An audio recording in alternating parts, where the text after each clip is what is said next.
Sejam bem-vindos, este é o Labour 2030, o podcast sobre os desafios do mundo do trabalho e da gestão de recursos humanos.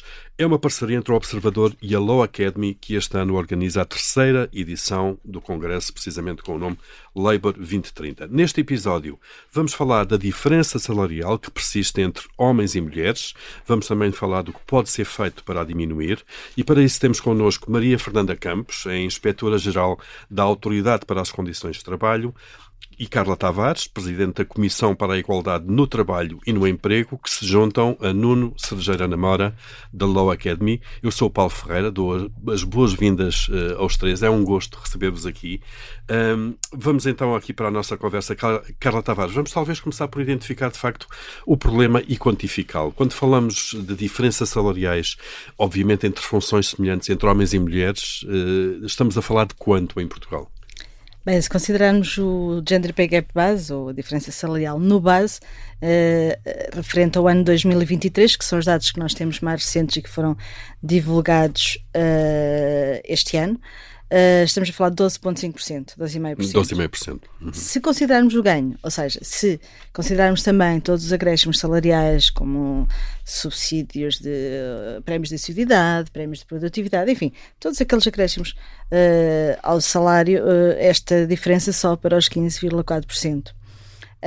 Este é um indicador, e há vários indicadores. O indicador que nós usamos é este, e é feito com base nos dados que nos são fornecidos pelo relatório único, que todos os anos as empresas têm que preencher e submeter junto da administração, mas o que é certo é que, e isso nós temos concluído também, seja qual for o indicador que tenhamos em conta, seja por esta metodologia, seja por qualquer outra, seja pelo indicador da Eurostat, que também tem uma metodologia um pouco diferente, o que é certo é que as mulheres acabam sempre a ganhar menos que os homens. E esta é uma tendência que se tem mantido ao longo dos anos. É certo que tem diminuído, mas tem diminuído de forma muito, muito lenta.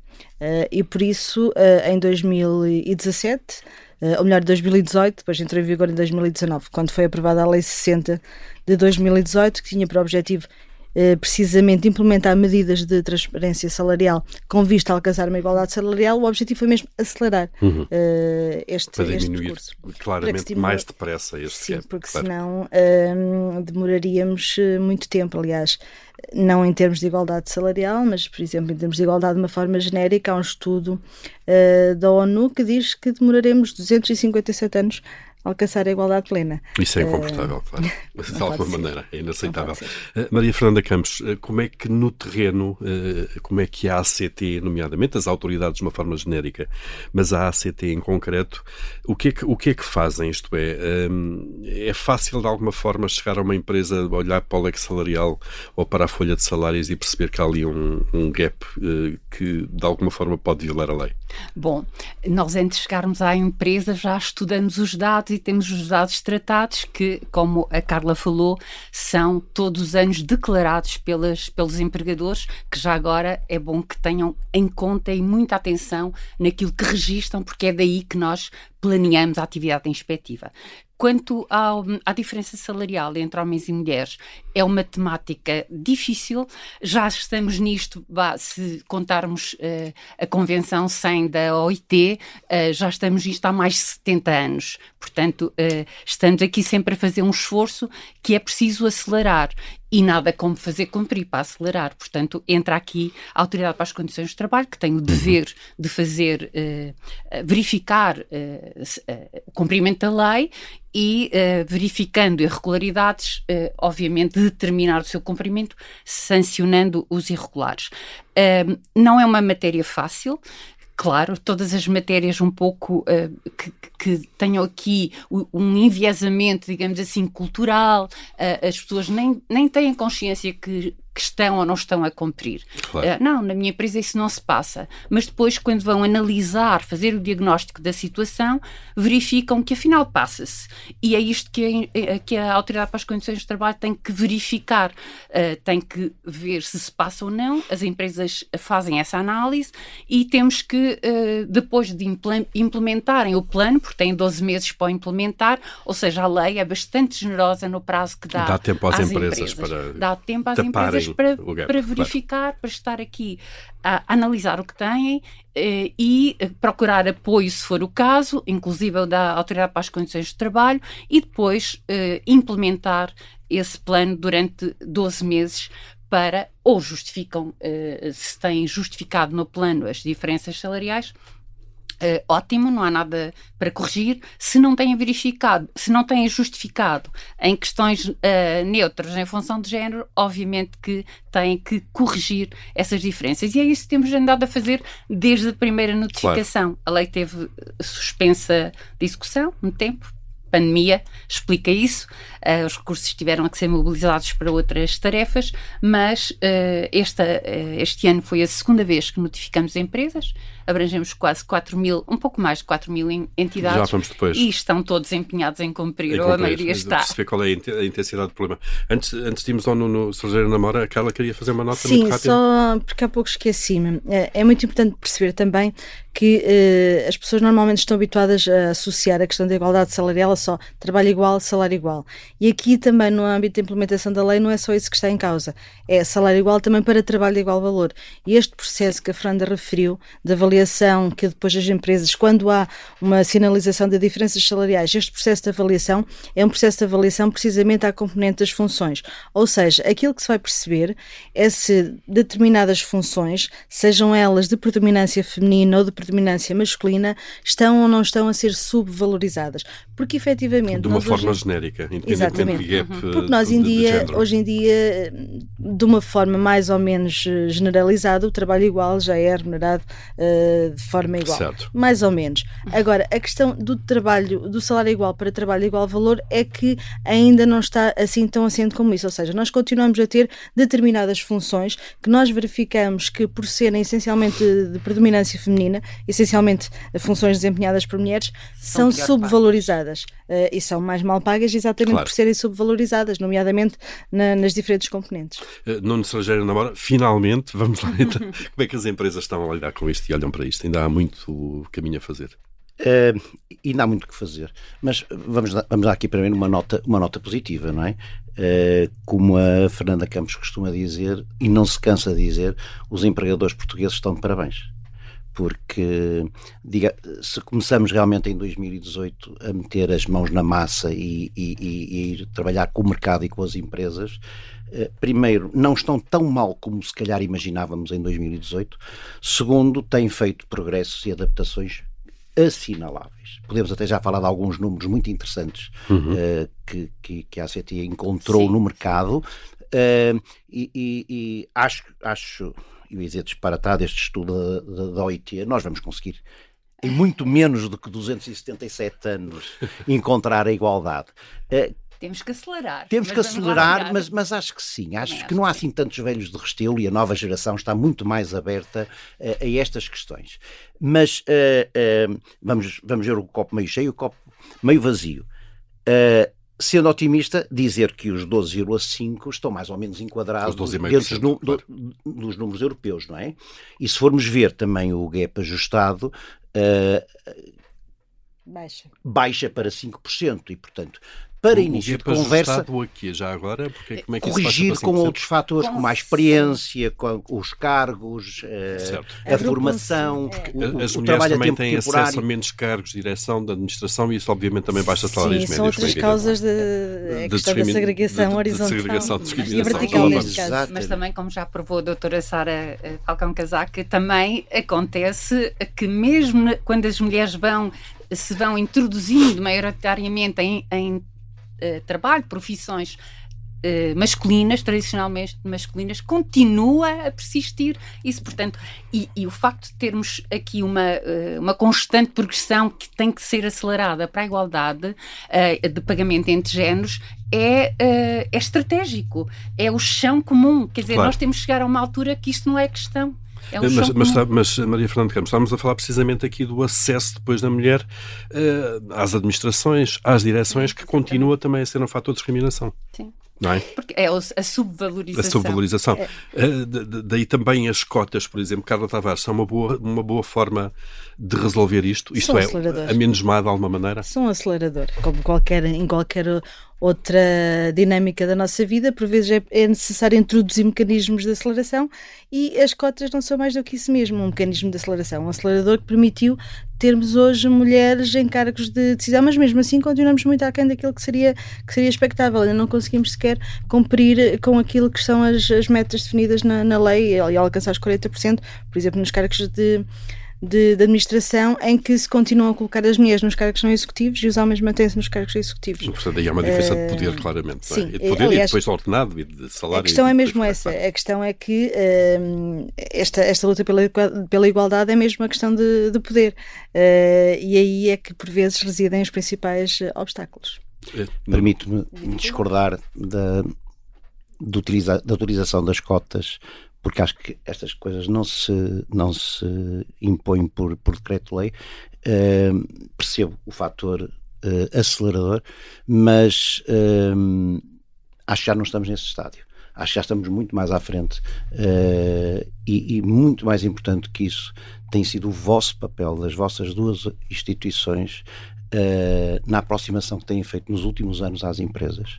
Eu estou convencido e gostava de ouvir a vossa opinião, mas eu acho que hoje, envolvidos 6 anos da Lei 60 de 2018, vocês conhecem muito melhor o tecido empresarial, e o tecido empresarial já não olham para as vossas instituições como olhavam antes.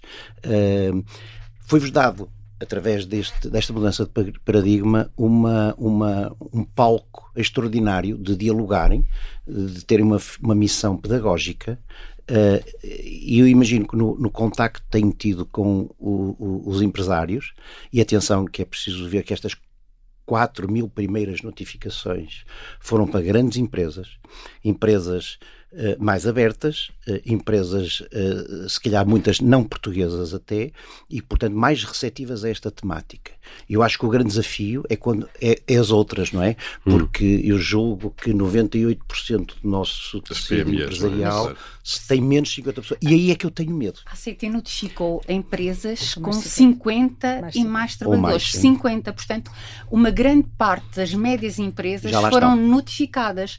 Isto vai ajudá-las a prepararem-se para uma diretiva da transparência salarial que vai ser bem mais exigente em muitos aspectos. Portanto, o que nós quisemos aqui fazer foi, obviamente, ver e fazer cumprir a lei. Isso é o primeiro ponto, porque senão uns cumprem, os outros vão à boleia, isso não pode ser. Claro. É concorrência desleal, etc, para não estar aqui a densificar outros fatores, mas de facto é necessário cumprir a lei. E isto, como eu estava a referir, é chão comum. Tem que chegar a uma altura que isto não se escute. As pessoas são pessoas independentemente do género e têm que, para o salário tem que ser ajustado, tem que ser justo às tarefas que fazem, independentemente daquilo que é o seu género. Se têm tarefas de igual valor, o salário tem que refletir isso mesmo. Portanto, isso é o mais importante. E a ACT já abrangeu, porque a nossa lei tem essa determinação, médias empresas. E também temos a certeza disso, as maiores empresas fazem repercutir porque subcontratam, e é importante irmos às grandes empresas, elas subcontratam e repercutem. Aqui há quase que uma obrigatoriedade de fazerem adequadamente, de forma legal, porque o impacto elas exigem aos fornecedores. Exatamente. Claro. O impacto que tem na sua imagem, inclusive através de soft law, etc., que têm mesmo que mostrar que estão impecáveis, cumprem tudo, estas matérias são muito sensíveis e, portanto, têm essa necessidade. O investimento nas grandes empresas e nas médias que fizemos também tem esse ponto de vista estratégico, tem este efeito de alastramento depois da tendência, claro.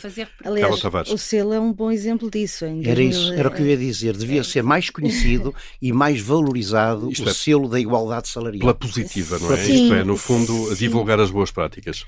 Sim, mas as empresas efetivamente têm, quando ouvem falar no selo, e o selo é atribuído pela CIT todos os anos, e desde 2022, no Dia Nacional para a Igualdade igualdade salarial e é atribuído com base nos dados do próprio relatório único, ou seja, as empresas não têm que se candidatar.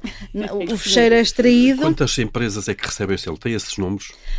Sim, em 2023 foram 11.700 e qualquer coisa. O que 47. não é muito, tendo em conta o universo, não sei quantas empresas temos, 300.000 talvez ativas, mas de qualquer maneira nem todas são verificadas, sim. É isso? Não, todas são verificadas, os dados são tratados de todas as empresas e aquelas que não remetem os dados podem eventualmente ser sancionadas, claro, porque não remetem os dados, mas são tratadas. O que temos é a baliza de 50 ou mais trabalhadores e, portanto, certo. E então isso tira-nos logo uma série de empresas do universo. Sim, mas o selo abrange, eu por acaso estou a dizer 11 mil, mas eu acho que foram mais, só que agora não me estou mesmo a recordar. E os requisitos para a atribuição do selo têm vindo a ser... Sim, foram ajustados em 2023, revistos, porque nós verificámos e que não fazia sentido que era atribuído o selo a empresas com apenas uma mulher ou apenas um homem. Então passámos a ter um requisito, tinha que ter pelo menos um terço do sexo menos representado. Claro, que é para ser, mas é atribuído a empresas com um ou mais trabalhadores, ou seja, muito basta bem. ter 2 trabalhadores ou trabalhadoras para que o selo seja atribuído. E de facto tem feito um sucesso incrível. É estimulante. Porque Agora também positiva. devo dizer que É isso, a ideia foi essa. o facto de ser o selo não é um escudo para não ser notificadas. Podem na mesma ser notificadas e vistas, e não há drama nenhum nisso. Se receberam o selo, não há drama em receberem também uma notificação. Têm é que provar que... Quase a chegar ao fim do nosso tempo, em 30 segundos, ia-vos pedir o que é que, em termos de políticas públicas, isto é uma questão muito cultural também, como sabem melhor que nós, não é? Mas o que é que em termos de políticas públicas pode ser feito para dar mais algum passo? Carla Tavares, bem, nós temos que, muito rápidas, logo, combater a questão da segregação profissional, horizontal e vertical. Horizontal no sentido que as mulheres não podem estar tão direcionadas para funções mais mal pagas, e a segregação vertical para que haja mais mulheres ascenderem a lugares de topo. E depois uma coisa importante, que é a partilha das tarefas domésticas e de cuidado familiar. Ou isso seja, nasce tudo aí. Está a ser exatamente, é a origem, a base de todas as desigualdades. Quem leva as crianças ao médico, vai buscá-los à escola, às atividades. São sempre as mulheres e isso tem efeitos no tempo que elas têm livre depois para trabalhar e trabalho remunerado. Os pais também são capazes de cuidar. Os pais também conseguem cuidar dos filhos, quem diria? Conseguem cuidar dos filhos, dos pais, dos sogros, também conseguem, não são incapazes. Portanto, muito disto nasce em casa também, no seio da família. Obviamente, é uma transformação cultural, mas sendo transformados os locais de trabalho, e para isso, obviamente, que uma inspeção de trabalho efetiva e eficiente ajuda e contribui bastante, que é um instrumento de justiça social. Sem dúvida. Nuno Salgueiro Namora, faço minhas palavras das minhas colegas, mas acrescentaria mais um ponto ou outro. Este choque que estas duas instituições criaram no mercado, e nomeadamente nas empresas, foi muito importante. E eu tenho a impressão que hoje os empresários já veem com outros olhos esta temática. Primeiro porque é bom, é win-win. É bom para eles, empresários, é bom para os trabalhadores. Sendo bom para os trabalhadores, também é bom para eles. Está na moda, mas toda a gente sabe que é muito importante ter felicidade no trabalho. Não é só trabalho, não é só salário, é ter felicidade no trabalho. E a igualdade salarial é também, visto por outra perspectiva, uma forma de retenção e de valorizar os nossos quadros. As empresas podem precisar de máquinas, podem precisar de matéria-prima, mas precisam essencialmente de pessoas. E se as pessoas não estão bem, as empresas até perdem reputação. Portanto, esta mudança de paradigma foi ótima, e eu tenho uma visão muito otimista, muito esperançosa de que os empresários vão responder muito bem a estes desafios. Claro, e que não vamos já estão a responder. Tenho certeza. Dos tais 2 séculos, não é? Já estão a responder. Nem pensar. Muito bem, foi um gosto receber-vos aqui Nuno Salgueiro Namora, Maria Fernanda Campos, Carla Tavares, aqui a discutir de facto este gap salarial entre homens e mulheres, um problema que persiste. Foi um gosto. Nós fechamos aqui este episódio, mais este episódio do Labour 2030, o podcast sobre os desafios do mundo do trabalho. Vamos regressar proximamente com outro tema e outros convidados. Até lá.